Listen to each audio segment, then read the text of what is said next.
નમસ્કાર દર્શક મિત્રો, હું છું રૂપલ લુણીચિયા. સંપૂર્ણ ન્યૂઝમાં આપનું સ્વાગત છે. થરાદ નગરપાલિકા ચૂંટણી માટે ઉમેદવારી ફોર્મ ભરવાની પ્રક્રિયા શરૂ થઈ ગઈ છે. આ પ્રક્રિયાના ભાગરૂપે વોર્ડ નંબર 7 માંથી કોંગ્રેસના 2 ઉમેદવારોએ પોતાની ઉમેદવારી નોંધાવી છે. વાવ થરાદ જિલ્લાના સ્થાનિક સ્વરાજ્યની ચૂંટણી યોજાઈ રહી છે.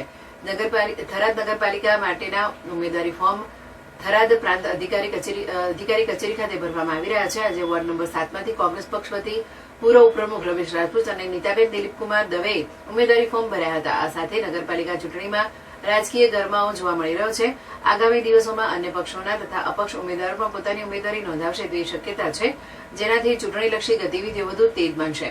રમેશ રાજપૂતે જણાવ્યું હતું કે તેમણે ભારતીય રાષ્ટ્રીય કોંગ્રેસમાંથી વોર્ડ નંબર 7 માંથી ફોર્મ ભર્યું છે. તેમણે આ યાદ અપાવ્યું 2008માં પણ તેઓ કોંગ્રેસમાંથી ચૂંટાયા હતા અને થરાદની જનતાએ તેમને જંગી બહુમતીથી જીતાડી ઉપપ્રમુખ બનવાનો મોકો આપ્યો હતો.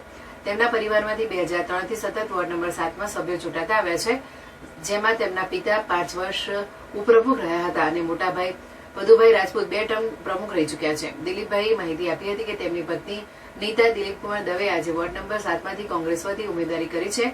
તેમણે વિશ્વાસ વ્યક્ત કર્યો હતો કે વોર્ડ નંબર 7માં કોંગ્રેસ હંમેશા જીતી આવી છે અને આ વખતે પણ તેમની આખી પેનલને જનતા નગરપાલિકામાં મોકલશે. થરાદ ખાતે અત્યાર સુધીમાં કુલ 7 ઉમેદવારી ફોર્મ ભરાયા છે, જેમાં કોંગ્રેસના 2 રમેશ રાજપૂત, નીતાબેન દિલીપકુમાર દવે, ભાજપના 1 મીરાબેન શરણકુમાર જોશી અને 4 અપક્ષ ઉમેદવારોનો સમાવેશ થાય છે. વોર્ડ પ્રમાણે જોઈએ તો વોર્ડ નંબર 4માં 1, વોર્ડ નંબર 5માં 3, વોર્ડ નંબર 6માં 1 અને વોર્ડ નંબર 7માં 2 ફોર્મ ભરાયા છે.